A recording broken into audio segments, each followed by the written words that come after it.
Lovely. So this evening, we're going to start lying down on the ground, which is always a nice place to be. And we're going to start in the banana pose. So just in case you can't remember, that's the one where we cross one leg over the other, take the hands out whilst we're lying on the floor and make ourselves look like a banana. It's as simple as that. So we'll do about 3 minutes on each side. If you'd like to use the blocks behind your head, you can do. And if you're able to, have the hands touching the ground behind you. If not, bringing the ground up in some way. So that might mean that you need to put the bolster or cushion underneath the arms, just so that you're not hanging into the muscles, which kind of stretches them out a little bit more and puts tension into them. So I'm going to turn my body across to my right side. If you've already gone the opposite way, not a problem. We'll just swap one for the other. And we'll take the legs out to the corner edges of the mat as well. And we're trying to get the shoulders down to the ground, so there's a little bit of wiggling and adjusting. And keeping the buttocks on the ground evenly as well. So both sides touching the floor. I tend to turn the head into the curve. Just find it easier on the neck. So see how you feel. And consciously make an effort to relax the muscles along the side of the body and across the belly particularly. You can cross the ankles, but it's not absolutely mandatory. If you cross the ankles and it doesn't feel good, which would be the outer leg of the curve crossing over the inner leg, then just simply bring the foot back.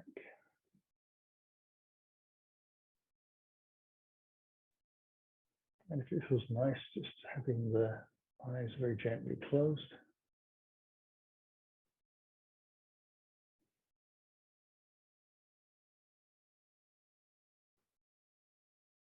The nice thing about this is you can regulate how big a curve you put into your body. So how much of a stretch do you put down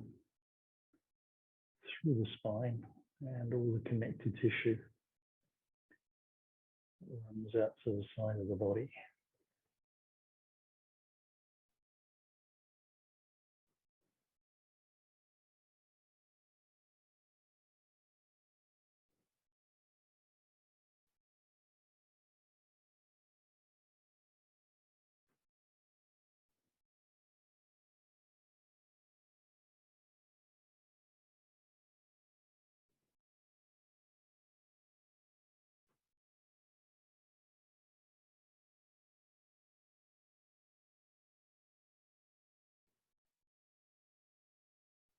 And slowly untangle the legs and bring those back towards the center line.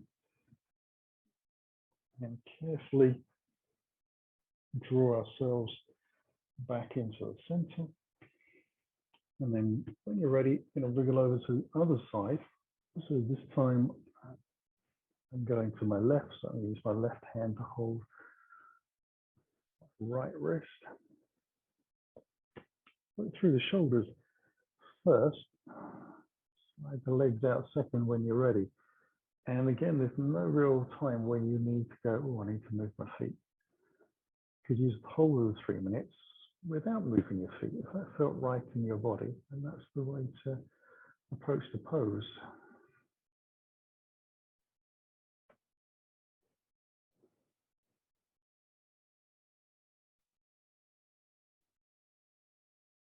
And again, just because we cross on the legs on one side doesn't need to mean that you cross on both sides. If it feels good, then great. If you take the cross and it doesn't feel right, that sciatic nerve feels like it's getting a little bit more of a tug than you would like to deliver to it, it's within your power to move back.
And we'll start to gently make our way back into the center, the legs first, arms and shoulders second, and then bringing the hands back down alongside the body. Bring the heels in towards our body and have the bolster relatively close by as well. We're going to come into basically child's pose. In the yin practice, it's called straddle, but you're going to take that pose with the hands around the edges of the feet or the ankles, and then let the spine rest down onto the floor. So I'm going to be here for a minute or two.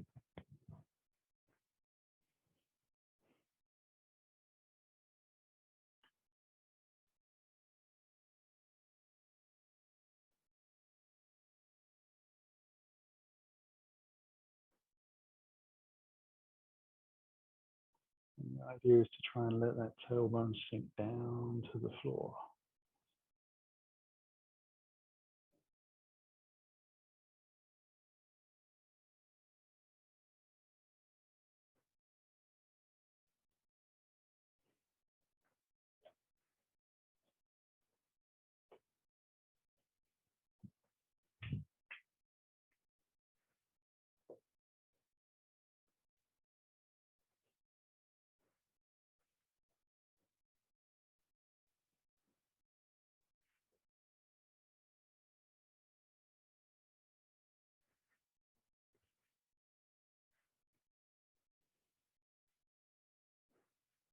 Now I'm going to move slowly from that pose, releasing the feet back down to the ground.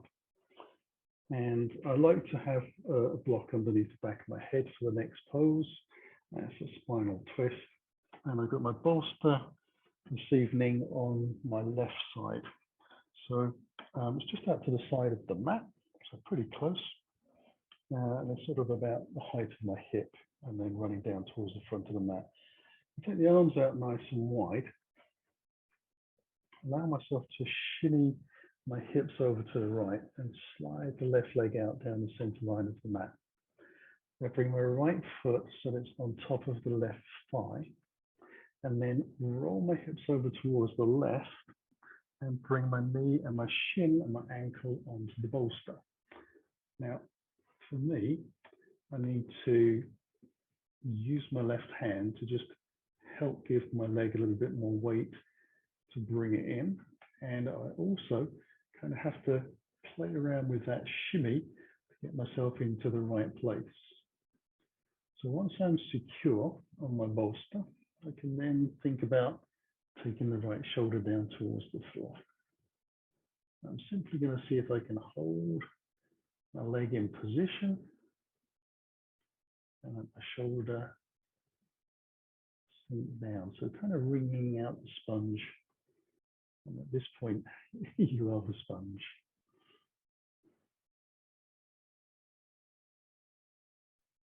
It's a big twist.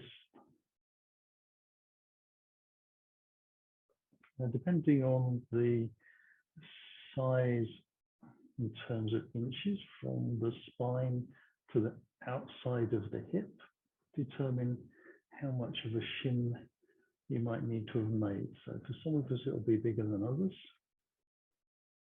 We've got bigger limbs, bigger levers.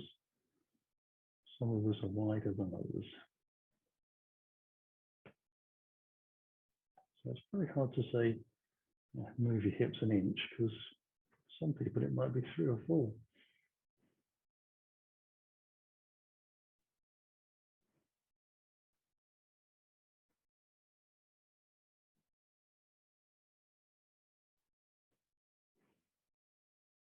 Again, it's up to you whether you turn the head to face the outstretched arm or whether you have the chin facing towards the sky.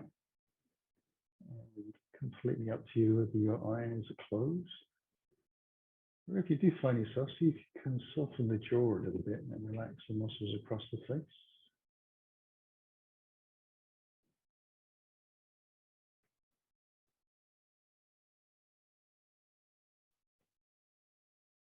And I'm going to take a little breath from here. Roll the legs back. It's releasing. Bring yourselves back into the center. You're going to lengthen both legs out and move the bolster across. So if you didn't have a bolster, you'd have a couple of bricks. You would at least have your knee and your ankle supported. So the space in between is freely hanging around, but it's still got support at the end of the levers. We'll move out to the left. Left foot comes up onto the right. Roll over, adjust. Play around with your hip movement. That right hand is on top of the thigh. And then letting the shoulders roll down gently.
Okay, take a little breath from there. Let ourselves come back up. So if you've rolled over to your right side, you can just take your hands down to the floor. Use your hands to press into the ground and bring yourself back up. I'm going to use the bolster again underneath the back of the legs this time. And supporting the legs, the heels are on the floor. We come into caterpillar pose. I'm going to let the chin drop down in towards the chest and then let the spine round.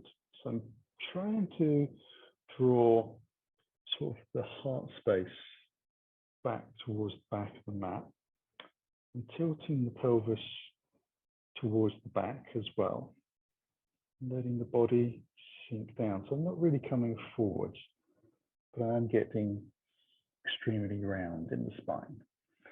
You can then just rest the hands on the bolster, or if you prefer, you can just bring your arms on top of your thighs. Now, if you don't happen to have a bolster, that would be a brick under each leg. Not quite so comfy, but it still does the same. It stops you kind of stressing the hamstrings so that the stretch is more in the back. By compressing the spine down to its natural curves and opening some out a little deeper.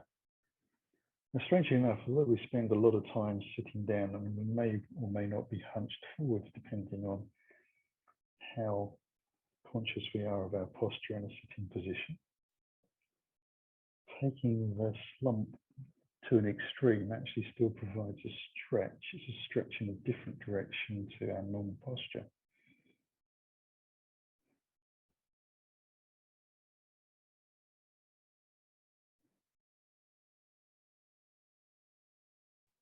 Okay, take a little breath from there. Let the spine lift back up. Move the bolster out to the side and bring my block back in. So I'm going to lift up onto my fingertips and come into deer pose.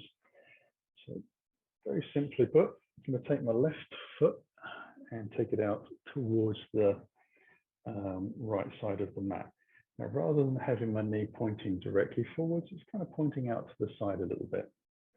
I'm going to lean out to the left and then draw my right foot back so that I can place the knee on the ground, shin through the arch of the foot, toes pointing back, and then slowly bring both sitting bones back down to the floor. So I'm going to use your left hand to press in gently and then sit up nice and tall. Right hand can just sit on the thigh and try and relax the shoulders.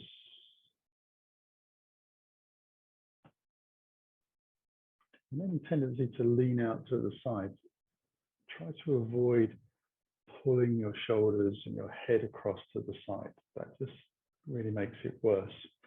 It needs to come from the foundation, and you need to allow the legs and the hips and the thighs to relax for the sitting bones to come down and be in a neutral position. Now, I find it relatively comfortable to move in on one side, but always a challenge on the opposite. That's not the reason why we start on this side. I seem to have.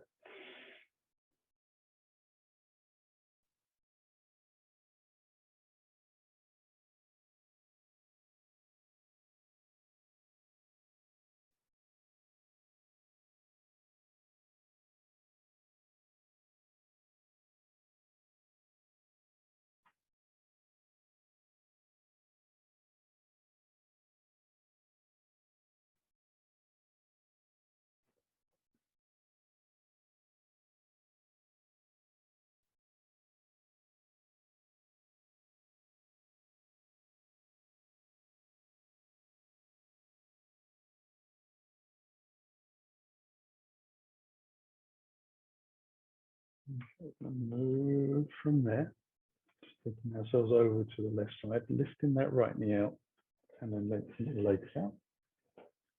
And when you're ready, we'll take it to the second side.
Okay, then move from there.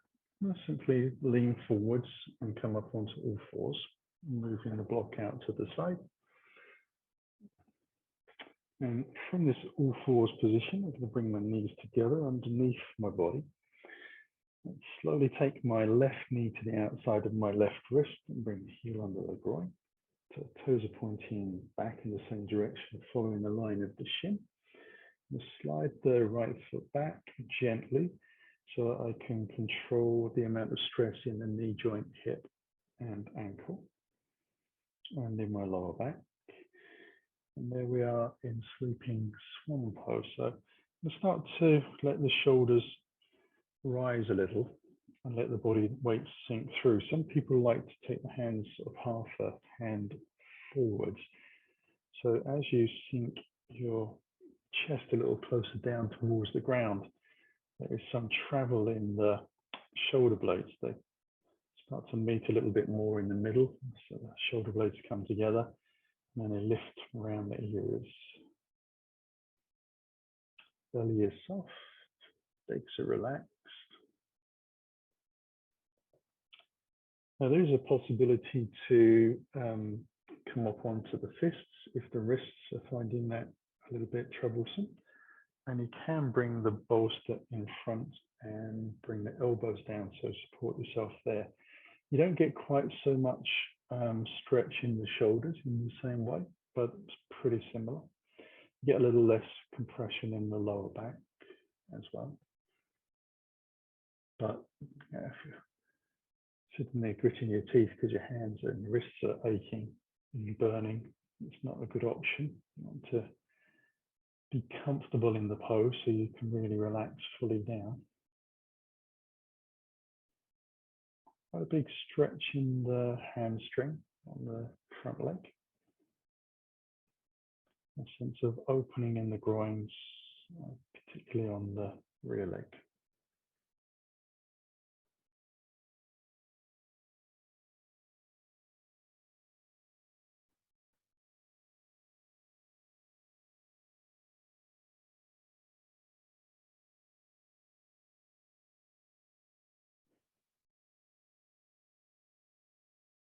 And start to draw the belly in, press the shoulders away from the floor so I can walk the hands back a little bit. Give myself some room to maneuver, come back up onto all fours gently, and then we'll take it into the second side. So I'm just going to slide that right near to the outside of the wrist, heel under the groin. Remember the toes follow the line of the shin. Walk the back foot back as far as you comfortably can, just taking it easy, letting the body have time to open, and then moving the hand forward as far as you need to get comfy.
Now from here, kind of roll out to the side onto my right hip, the front leg. So just easing that down gently, and then bringing the left foot forward. So I'm going to take that out to the side, take the right leg out to the opposite side, move on to the front of the sitting bones, bring the hands in front, and then let myself fall down very slowly. So we start with a long spine, but don't take long before it starts to curve a little bit, and we can let the head drop. You can bring the bolster underneath, put that onto the chest, or rest your elbows on that. And you might notice that your legs decide that they want to roll out, or in some cases roll in, and sometimes they stay pointed up towards the sky. Wherever they want to go is where you let them move to.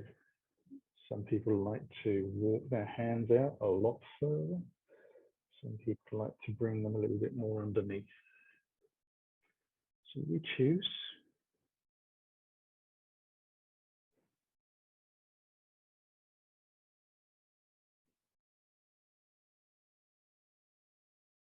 Again, quite a big stretch into the back of the hamstrings, but just slightly different directions.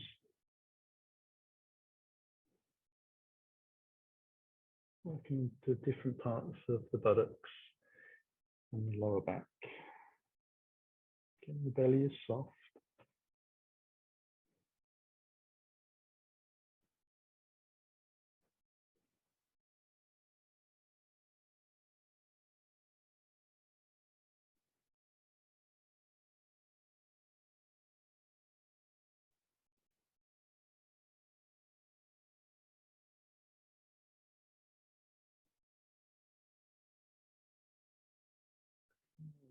Walk ourselves back in.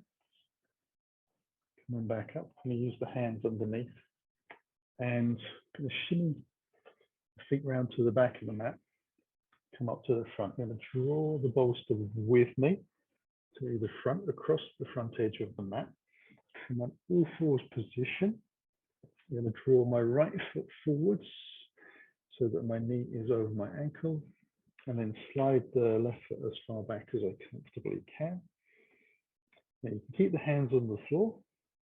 You can bring the bolster in front of you and bring the hands on there if you wish to. You can come up onto the fingertips. If you prefer, you can bring your forearms up onto the front thighs and lift a little higher. That requires a bit more balance than having the hands on the floor. Still regarded the same posture. Let the front knee sink a little bit towards the toes, depending on how much mobility you have in the ankles and how far perhaps you took the back leg back will determine how much travel forward you get.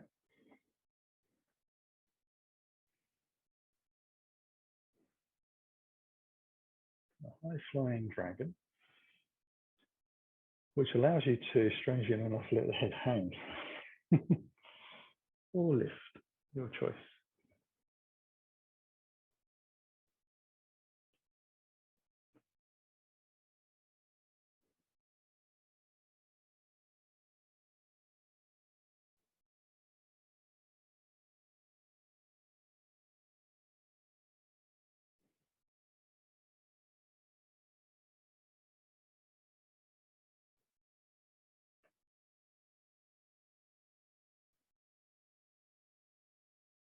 And begin to move out and cross over to the second side.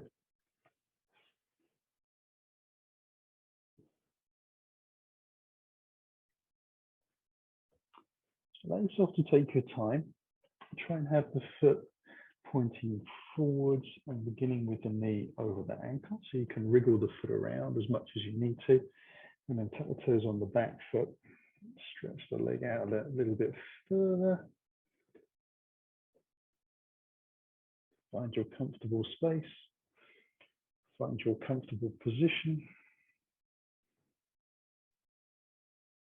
One thing I forgot to add, if you find that being on the kneecap in this position is very troublesome, it aggravates a little bit, sometimes tucking the toes under rather than having the bootlaces down just kind of lifts the patella a little bit, engages the muscles around the kneecap, just that fraction, and it gives it a little bit of a sense of release, or at least it does in my body. So I'm going to assume it happens to everyone else.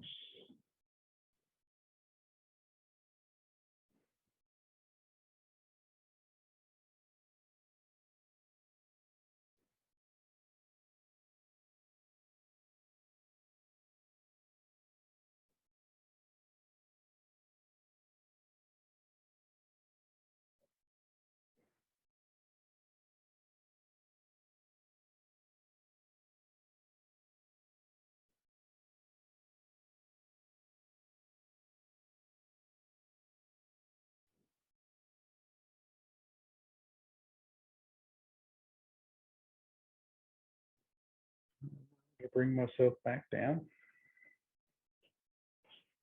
onto all fours. So I'm going to take that a little bit further this time. This time I'm going to take the right foot to the outside of the right hand. Now I'm going to try and keep the heel on the mat, but in my body, my foot likes to hang out to the side, and the idea is to let the knee hang out as well. So if I have my foot pointing parallel, I don't get quite such a easy hang into the hip. The back leg is as far back as you can allow it to go. And this one, we're going to come down closer to the floor. So we are going to use the bolster. If you can get to the ground and be completely supported on your elbows without having the bolster, that's great. You could use a couple of bricks. And then I'm going to let the leg roll out to the side. Finding its own place to reside. Again, if you can let the shoulders relax gently away from the ears, you'll find it a little bit less stressful through the shoulders, and find a comfortable place for you to hang your head.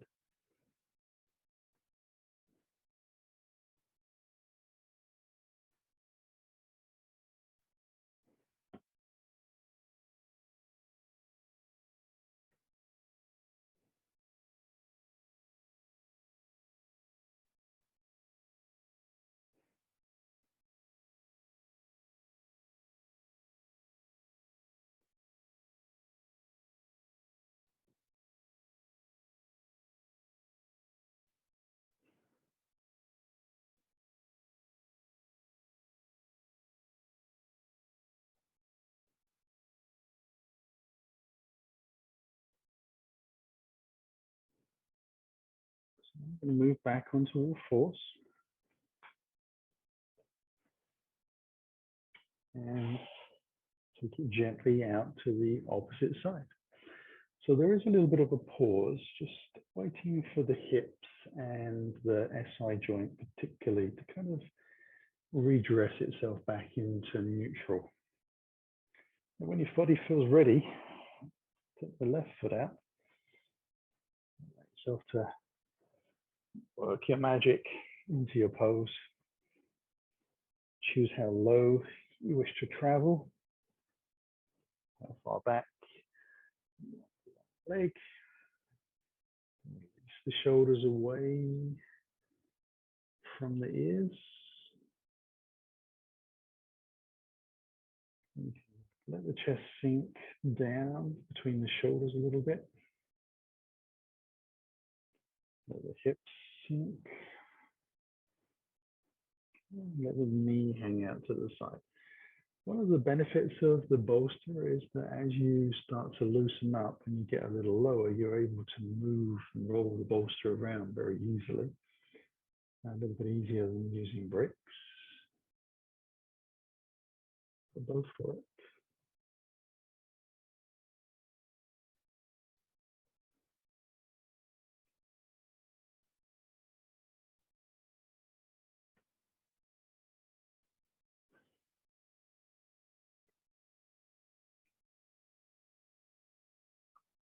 And I find this quite an easy pose to butt up into my maximum range of motion. Whether that's because of the bones or because of the muscle length. I'm assuming it's muscle length because as I stay here, the more I'm able to release, the easier it is to let the body sink. And therefore, there is still some movement, very tiny. And when you're on the edge, there is a tendency for the body to kind of clench up again. So we're trying to connect into those feelings and let the body know it's okay to move around. And stay soft. Okay, I'm going to move gently from here back onto all fours. And I'm going to take that a fraction further. Again, we come on to all fours and just give our body a little bit of time to reset. And then we begin to take the right foot forwards again. We keep the heel on the mat, but deliberately turning toes out to the side this time, lengthening the back leg as far away as comfortable, and bringing the left hand forwards, one palm, and then taking it out towards the side edge of the mat. Then I'm going to slowly turn my chest to the right side and use my right hand against my right thigh, but offer a little bit of weight to draw it out to the right side a bit further. I'm also going to sink into this shoulder. So the shoulder on the left side is going to get closer towards my ear, so I can feel the collarbone moving around a little bit underneath.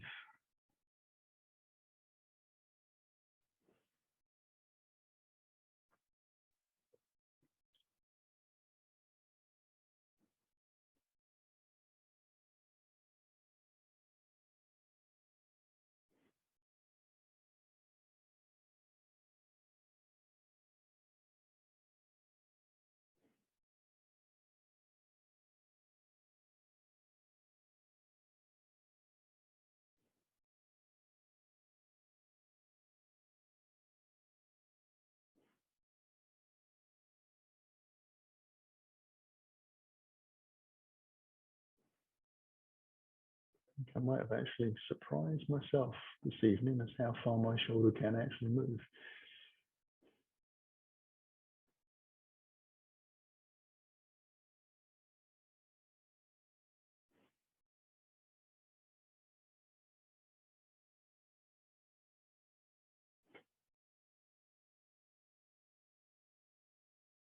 We'll bring the hands to the floor, take ourselves back onto all fours.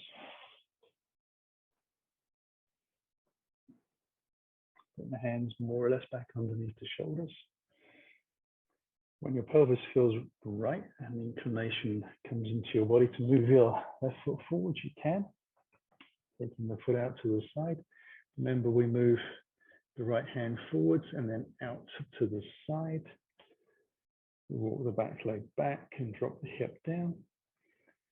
And then we slowly turn.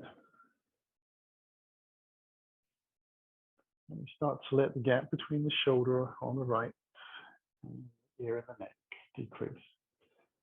Just sinking down into the shoulder, letting the hips move. Play around with the foot to the side as to whether you like it foot flat to the floor or foot side on. Too many F's there.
And then we'll bring the hands to the floor.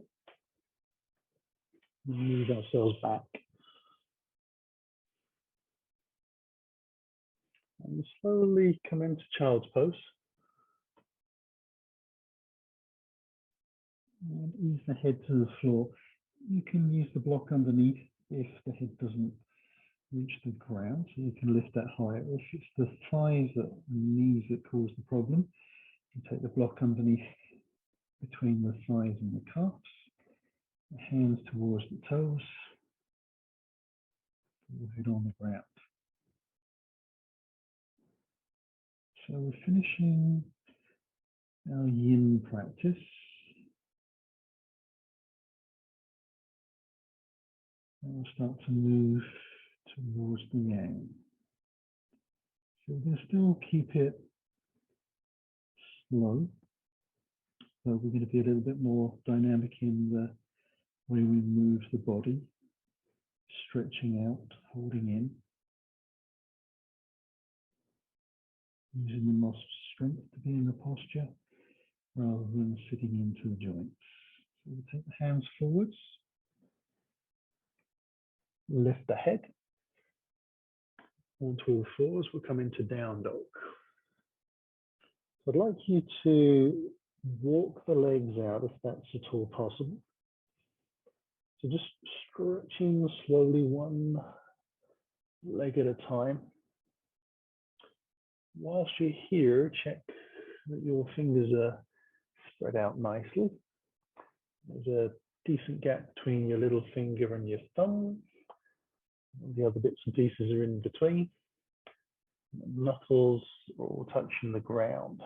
So if you're lifting a little bit, you can move your hands around until you find an easy place to get the hands flatter to the floor.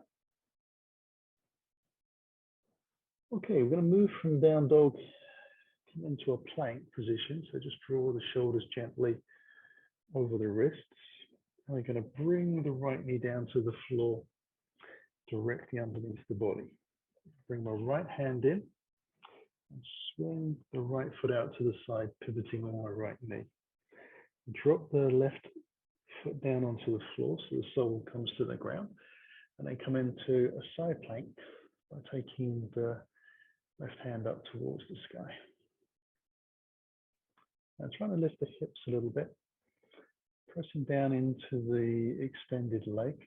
So the sole of the foot presses down, feel the muscles in the legs engage a little bit.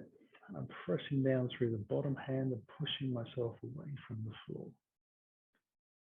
Take a breath here and bring the hands back down to the ground. Tuck the toes underneath. Move back into that down dog. Once you set yourself up in your down dog, you'll move slowly into your plank.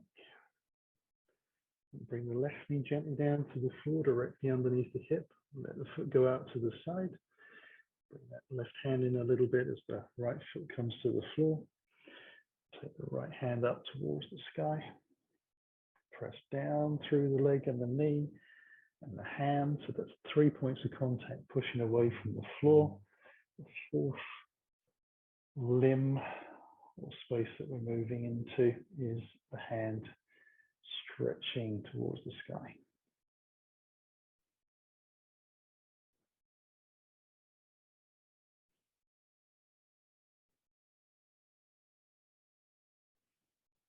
Now bring the hands back down to the floor. Bring the knees down to the ground. We'll come back into our down dog. There's a pose called fallen triangle. I'm going to have a go at that this evening. So from our down dog position, we'll draw the left knee in towards the chest and then take the left foot across to the right side of the mat. So you've just crossed your legs over. You're going to take your left foot as far forward as you can. So just slide it out to the side of the mat and allow the shoulders to come over the wrists. You're going to drop the sole of the foot and then rest onto the side of the foot of the back leg and take your right hand up towards the sky. Press away through the floor with 3 points of contact and one limb reaching up towards the sky. We'll bring the hands back down to the floor, bend the knee, move slowly back into that down dog. And we'll take it to the second side. So it's just a practice, a little bit of fun. Draw the right knee in, take the foot out to the left, slide the foot forwards, the back of the leg straightens out a little bit, turn the heel down on the back leg, come onto the side edge of the foot, so strong leg lengthening out, allow ourselves to lift that left hand up, press everything down.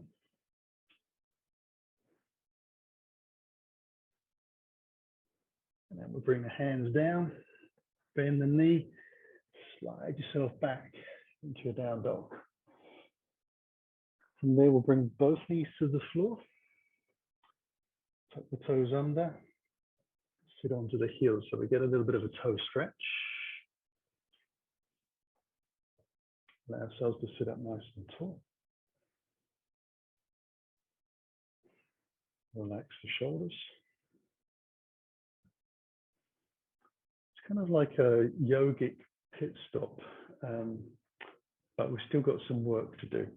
The work is in the toes and the feet, obviously. Now lean forwards again. Bring hands to the ground. I'm just going to tuck the knees off the ground, sit back onto the heels, and walk the fingers in. Feet are about hip distance apart. I'm going to allow myself to move into a forward fold. So head comes down, ribs reach the thighs, and then the hips move up towards the sky. I let the fingers draw back towards my toes, head down to the floor. Press the feet into the ground, draw the belly in, lift the hips.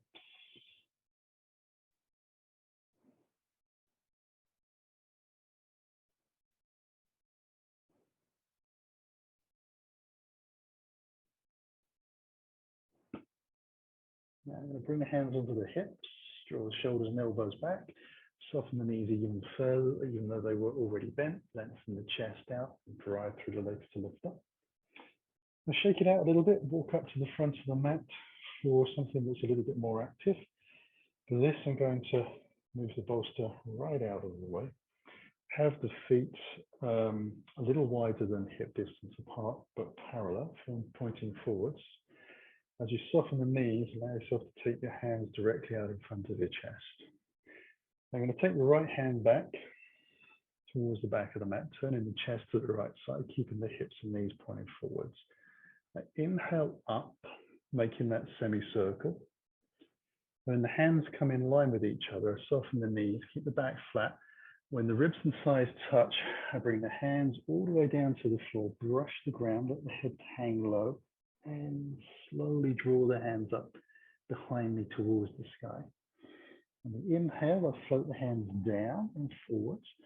And when the arms line up through the torso, draw the belly in, continue to exhale to lift up. And then we'll just do that a little quicker. Soften the knees. Left arm goes back, inhaling up. Exhaling slowly down. Tucking in, floating the arms behind and up. Inhale forwards. Get that nice line through the body. Pressing our way up. It's called a Rishi sequence. It's R-H-I-S-I. I don't think that makes any difference to how it feels, but at least you know what I'm trying to say.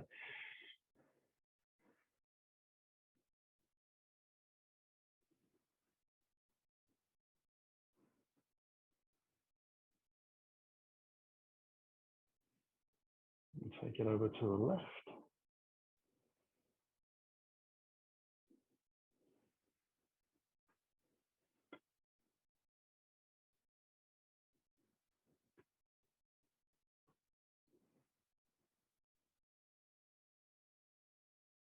Do one more to each side.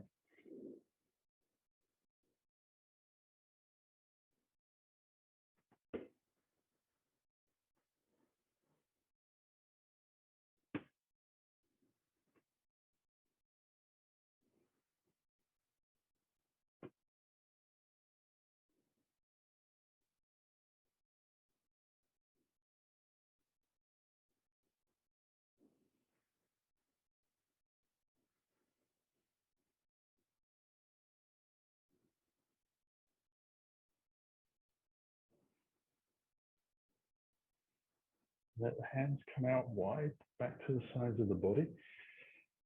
Shake everything out a little bit. Feet are about hip distance apart and more into the middle of the mat. Exhale into a forward fold. Let the weight come into the toes.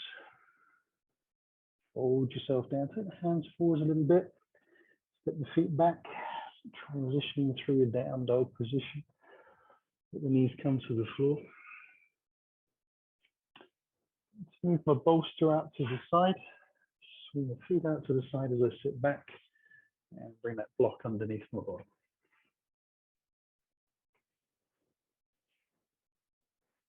Now sitting up nice and tall, we're going to take a seated twist. So I'm going to bring the left leg underneath, and this time the knee is pointing forwards. The right leg is going to come across, and I'm going to turn away from that leg to the left side. I use my right arm against my right leg and press my arm and my leg together. I'm going to try and draw my left shoulder, which is the one behind me, across to the right side of the mat. Okay, see if that opens up my body a little more.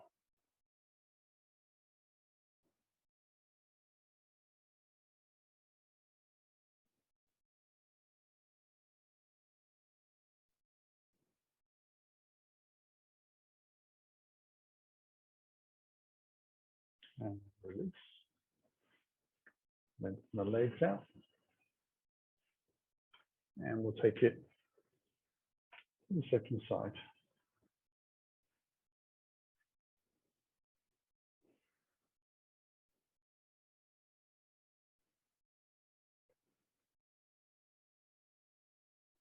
So pressing that arm against the leg and that leg against the arm.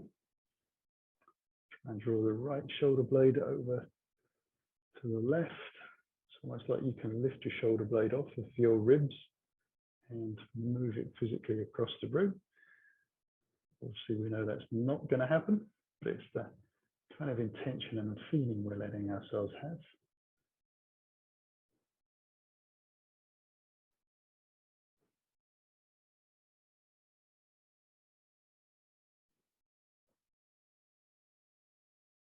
And I'll release. So it's quite an active pose when you're using the counterlevering against each other. We'll take a little breath from there, bring the soles of the feet together, out in front. So I want similar distance between ankle and knee and hip. I'm going to wriggle around on the buttocks a little bit so that I can come onto the front edge of the sitting bones. I'm going to start to hinge forwards with a long, flat spine. Press the little toes into the floor a little bit. Allow yourself to stretch as far comfortably forward as you can. Now you can put the hands flat to the floor. That's one way of working. Or you can take the hands underneath the side edges of the mat and try and pull them away from you. And as you try and pull your hands away, you'll notice that your bottom moves backwards. Only a light effort. It does engage the core muscles a little more.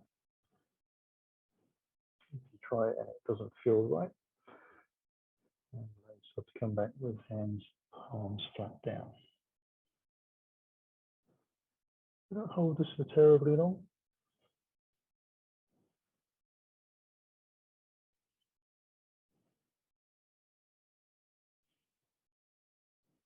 And release. Use the fingers to walk back in. And we'll just use the hands underneath the thighs to lift them up. Now, if you wish to, we're going to come into Shavasana. You can bring the block and the bolster into play again, bringing them underneath the back of the legs. It could be a cushion, a rolled up blanket, or not at all. About 5 minutes or so to be resting in our Shavasana. So hands come back, knees are high, feet are wide. If that doesn't feel safe in your spine, chin stays in towards the chest, and you roll onto your side and then roll into your back from there. With the bolster underneath the back of the knees, we can use one foot to manipulate that into the perfect position. We take the feet out wide and have the heels touching the ground, which is more important than it might seem, to allow the muscles and the joints to relax. If the legs are hanging in the air, you're actually stretching joints and tendons and ligaments, which is not really going to help you relax. So we want to get really low down to the ground. We can wriggle through the shoulders, we can scan through the body to see if anything feels like it needs to be wriggled a bit further or stretched out a bit longer. And then an invitation to close your eyes and soften your jaw, just breathing easily into your belly.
To stretch our fingers and toes,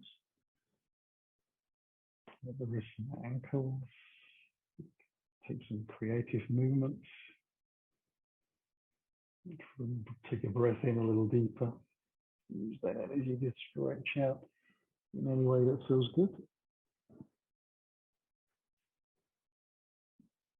And then slide a heel at a time in towards your body. Let yourself have a little bit of a hug, rock and roll, whatever feels good in terms of a movement after that stretch.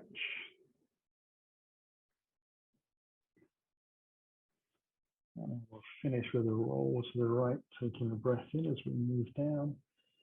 And exhale, we use the hands into a floater roll. Roll ourselves gently back up, hopefully reasonably smoothly.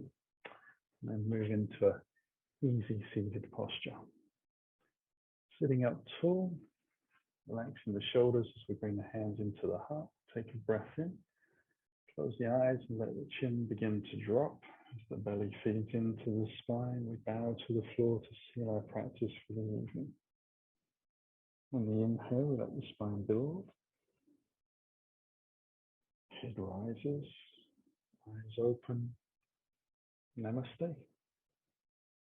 Thank you very much for joining me this evening. I hope you enjoyed the class and had a go at fallen triangle. And see you on the mat soon.